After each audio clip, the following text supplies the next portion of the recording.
One time I threw away the cucumber, my wife flipped out. She goes, who threw away the cucumber? I said, I did, it wasn't any good. She said, shit, speak for yourself. It's the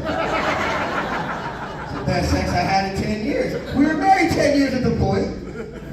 So obviously you see why we're not married anymore. And you know, in Pueblo, you know, tried the whole dating life for a little bit. And, you know, that's tough. You know, it's tough. We got any single guys, single women here? No, any men that cheat? You don't have to say anything now, but I'm just saying, I'm going to give y'all a piece of advice, okay? I have tried this out, I've worked it out through and through. It took a lot of research and development and a lot of things to find this out. But so you know, a lot of women, and women can attest to this here today, are used to men just coming out there and throwing the world, oh my God, throw my dick, they won't change your whole fucking life. And then they go 2 pumps in and they're just, you know, leaving you disappointed, you know, wait for you to leave, and then they leave and you finish. See, me, I have a different approach. A totally different approach. I'll go through them, I'll tell her straight up, like, hey, look, this ain't gonna be the best experience of your life, okay? But it ain't gonna be the worst. It ain't gonna be the worst. You gotta say that part, otherwise they're not in it, you know what I mean? But then when their expectation is like way down here, and you do okay, they're actually like, hey, that's better than I thought it was gonna be.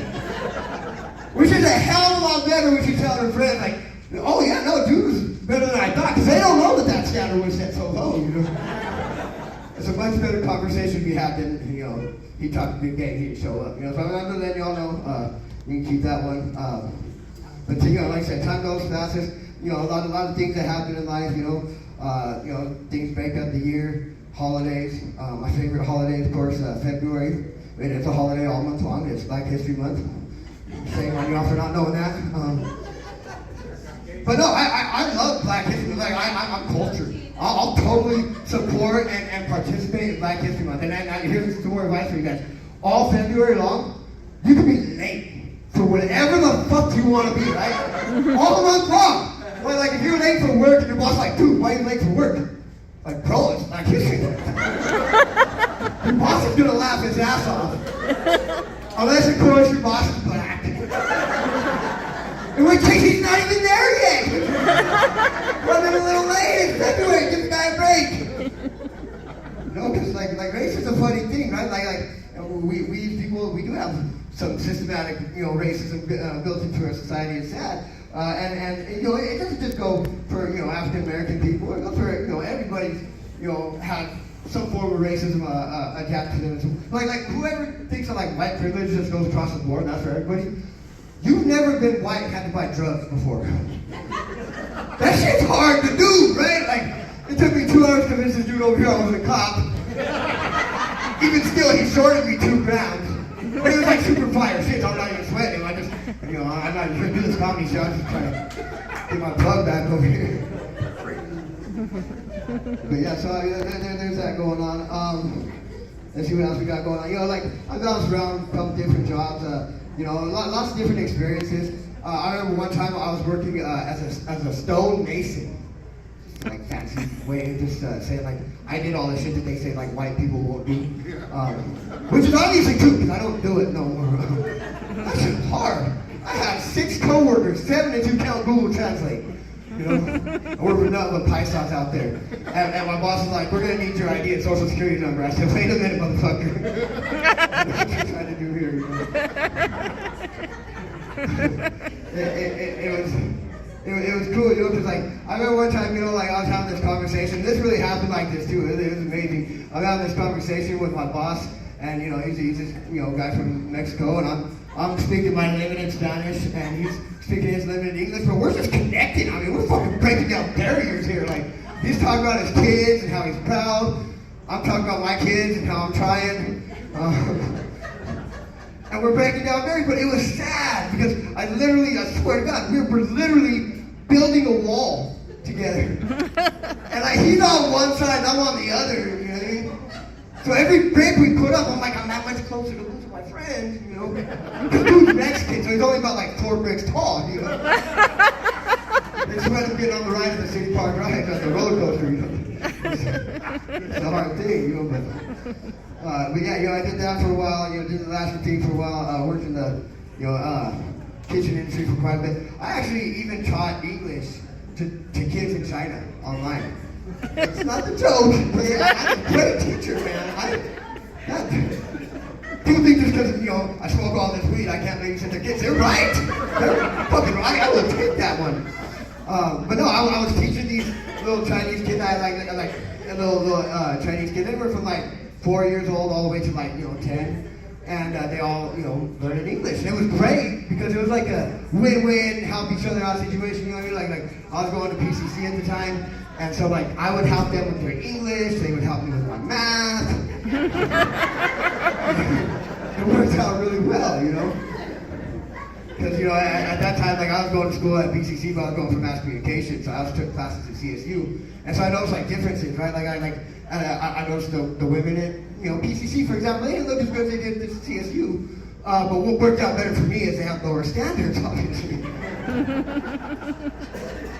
And it was really hard to pick up girls at that time, right? Like in Pueblo. Not because I look, although there was that too, but, like, I drove a moped. Do you have any idea how hard it is to pick up girls in Pueblo when you drive a moped? Because the weight limit on the scooter? I'm just saying it's hard to fit two people on, guys. I'm not one to fat shame because, not only is fat shaming a thing, but skinny shaming is also a thing, people. You gotta know this, right? Like, you wouldn't walk up to a fat person and be like, oh my God, you fucking eat too much. I mean, some of y'all would, but that'd be rude, right? But nobody has any problem coming up to me and like, oh my God, I just want to take you home and feed you. It's like a degrading experience. So after I get done eating, I'm just kind of like, well, what else are we gonna do? I'll tell you what I can get these days. I feel like that person, when you start dating, like in your 30s, it's kind of like trying to like shop for something like really specific at like Ross or something, like you want to get, like I was for like a women, like they want to get this really nice dress or pair of shoes, and like you finally find one, but she's just kind of like, why is it still on the shelf? You know what I mean? It looks good. It looks like it might be alright, but there's something fucking wrong with it, that's always a magical moment when you find that in somebody, you start talking to, like, hey, this is what's going on here.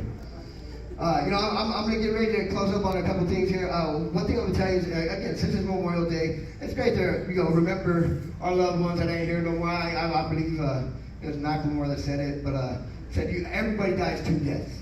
Once when they put you in the ground, and once when they say your name for the very last time. So as long as we keep the names of those we love on the tips of our tongue and in our hearts and memories, they're still very much alive within us. Woo! One person I'll always miss, and then stories for days is my grandma. She was one of the sweetest, people that had that infectious, laugh and just a great personality. I remember one time I was going to my grandma's house, and I give you a little bit of background context here. I wasn't paying my bills very good at the time. Not like I'm any better now, but at that time I wasn't. My water had been shut off. It was early in the morning. I had to do a number 2. All this is important information. I'm sorry. So I walked down to my grandma's house, which is a few blocks down. My grandma is like 8 in the morning. She's already in the fucking front yard just pacing. And she sees me. She's like, oh my God, thank God you're here. I'm instantly suspicious. Because, Grandma, you ain't never been excited like to see me. What is going on here? Her cat's name is Faith. She goes, Faith brought a bat into my house. Don't worry, the bat's dead. I put a trash can over it and a brick. Now, I smoke a lot of weed, so I'm not processing if it's dead, what the fuck did you need a brick and a trash can? You would think the trash can would be enough, right? I'm just sitting there thinking, this is the woman who gave birth to the woman who gave birth to me. Guys, you gotta understand the severity of this, right? I am fucking irrationally terrified of mice. Irrational, I think the fucking mice are gonna jump up, bite me all over the face and shit. They don't normally do that, they could. If there's ever a mouse in my house, I'm burning the motherfucker down. Fuck it. We have to start a new life. We're not doing that. Bats are kind of like mice, but worse. They got wings and shit. They're fucked up, right? So I go up in there, I muster up all the courage I could. I take the fucking brake off. Grandma said the bat's dead. This is gonna be easy. Take the trash can. The bat looks pretty fucking dead to me. I touch it with a dustpan. The bat goes, I fucking. The dude blasted off to that fucking ceiling so fast. Ah! Made noises no man should ever fucking make in their life. I'm out there having a cigarette on the porch. I'm massaging my own fucking soul.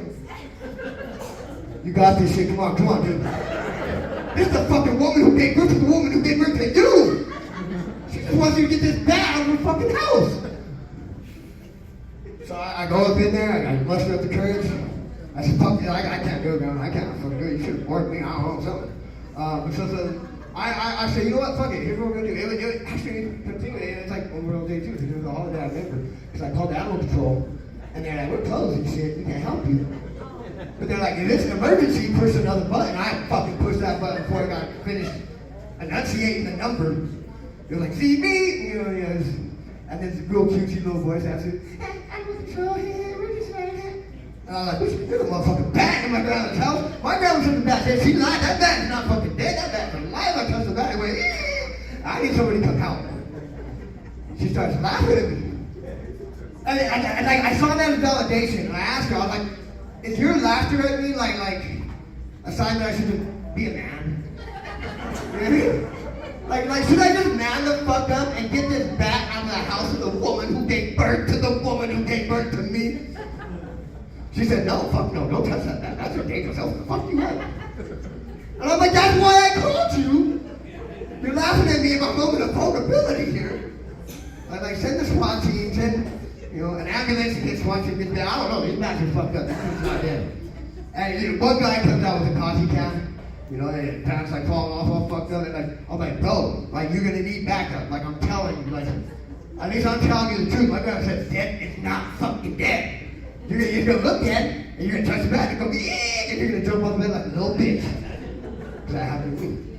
And half that story came true. Dude comes in with the coffee can and lid, and he just scoops it right up. That way, but he didn't care.